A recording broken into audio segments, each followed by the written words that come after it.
El Camino, what do we know?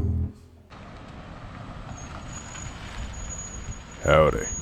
What can I say, partner? I love this car. 1982 El Camino. I mean, just look at this thing. Don't you just want to ride in this thing? This thing looks so cool. Okay, so this is a type of vehicle that we don't have in North America anymore. It's called a coupe utility vehicle, and it's basically a car that is turned into a pickup truck.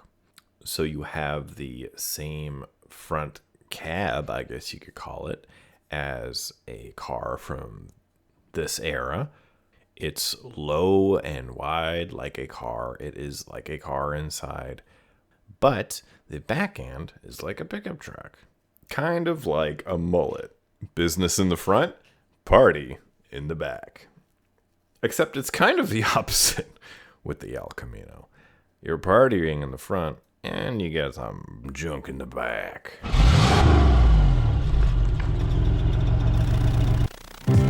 El Camino for 82. Big on standard value.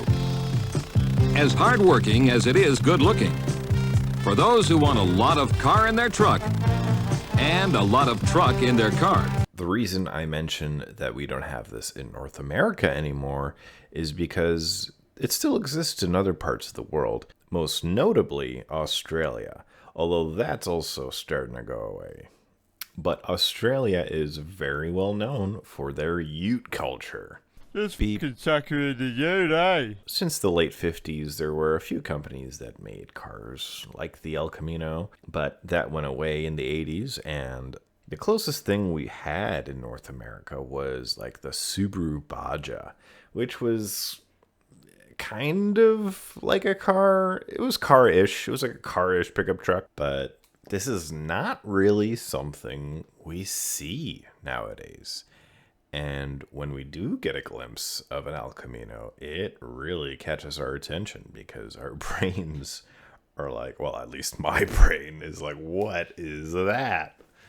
That's not, I don't have that listed as a category in my head. What is going on here? And most El Caminos nowadays are these shiny, well-capped show car kind of things because of how unique and rare they are. But not this one. This is a daily driven 1982 El Camino. Yes, for relatively 40 plus years, this thing has been somebody's daily driver. And now it's this fella's daily driver. And for something that's been used like a utility for 40 plus years, I think it's held up incredibly well. It's still on its original wheels. It has the original paint. The glass is original. I mean, good luck replacing that. The seats are original. I mean, this thing's just an old pal. It's had one engine rebuild, but that's about it. And I think that's pretty dang good considering. Okay, let's talk specs. It has a 3.8 liter V6 engine. That's a pretty big engine. Guess how much horsepower it makes? Pick a number. Think about it in your head. It's 110 horsepower.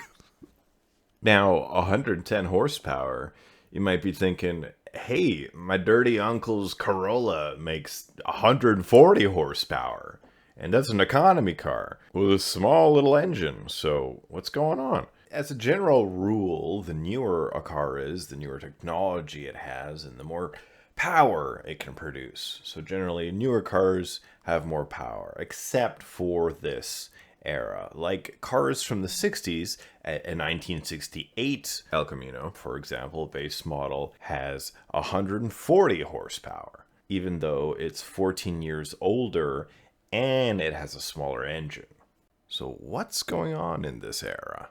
Well, let me tell you about the oil crisis. This was commonly referred to as the malaise era. Back in the early 70s, there was some sort of oil crisis. I don't know, I wasn't around, but there was a shortage of gas, so gas got really expensive, and then regulations tightened up to make engines more fuel efficient and make less pollution. So in 1970s technology, that just means you're gonna cut out all the power, because more power means you're burning more gas. So let's do a little math. Less power equals less gas. Less gas means more pocket change. More pocket change means you can buy that $50 house you've been saving up for all summer. And that's the end. Geez, aren't we going through another oil crisis right now? Okay, back to the specs. It makes 110 horsepower at 4,200 RPM and 170 foot-pounds of torque at 2,000 RPM. It's rear-wheel drive with a 3-speed automatic transmission. It weighs 3,200 pounds, and it's got power steering, which is not a guarantee in this era. It has a single bench seat that seats 3 people. It has a classic 2-spoke steering wheel with a really thin rim. Man, I love the feeling of a thin steering wheel in your hands. It feels so nice and delicate and easy to hold. I mean, it's just a great experience. It also has this really cool kind of hidden storage area behind the seats. It's like really surprisingly deep. You can store like a lot of stuff. You can store a whole toolbox plus a bunch of other stuff. It's covered by a carpet, which makes it look just like the back of the car, so nobody would even know something's there. When the day's activities are over, El Camino is dressed and ready to go anywhere with a touch of class. New styling features for 82 include a distinctive, finely textured grille with quad rectangular headlamps. Also standard, radial tires and bright full-wheel trim covers. Here's one quirk about older cars, and this one in particular has it. The odometer doesn't have the same amount of digits that modern cars have. It doesn't go to hundreds of thousands, which is kind of weird for me to think about, because did they really expect these cars not to be used past 100,000 kilometers or miles or whatever? How much money were they really saving to not have that extra digit there? I mean, I can't imagine it would be that much. I don't know. It seems like a very important digit, like the million digit. Okay. You know, it's not a semi-truck. But, yeah, presumably this thing would be used. I don't know. I mean, I guess cars costed a lot less back then. I don't know. So the owner's not sure exactly how many kilometers it has. He thinks it's like within the 200,000 range, but I mean, that's just a guess. No, they sold over 500,000 of these things. Many of them in the South, and you can tell this is a Southern car. Something I really like in this car is this beautiful, long, unbroken line that goes from the cab all the way to the back of the car. And this can only really be done on a style of vehicle like this. It's kind of unique. I don't think I've really seen it anywhere else. So what's it like to drive? Wonderful. There's cars that make you smile because how fun they are to drive. This car just makes you feel so relaxed. You just feel happy inside. And you're just rolling down the road, enjoying the sunshine. One thing to note about the handling, it doesn't lean over in turns like you would think a car this age would.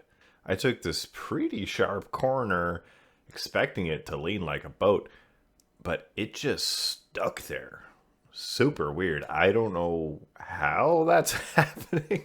El Camino's standard front stabilizer bar helps control body lean on turns. Yeah, but the unexpected handling characteristic. It just sticks to the ground. Do you get a lot of attention with this thing? Oh gosh, yeah. Oh yeah, well you got my attention with this Well, one. people taking photos of me all the time. Yeah. And or people will be staring at me, and I forget I'm in this car. What are you staring at? Yeah, right. You know what I mean? Right. Yeah, I get that lots. Yeah. People at this traffic light are at my door asking questions. You see, ever since cars were invented, we've been chasing more and more horsepower.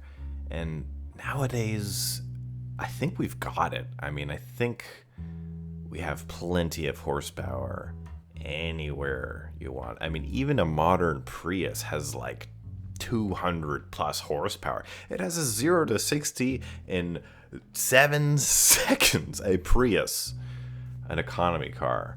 So I feel like we're reaching this wall where more power's not the answer to having a better car or a better driving experience. What does make a good driving experience? Well, I think there's different types of good driving experiences. Just like there's different types of motorcycles. There's motorcycles that are fun because they are really fast and sporty. You can corner really well. It handles great. And there's also motorcycles that are fun just to cruise down the road slowly and enjoy the scenery. Like a cruiser. I think this El Camino is the car equivalent, or the ute equivalent, of a cruiser. It doesn't matter how much horsepower you have and your suspension. It's all about enjoying your time down the road in something cool.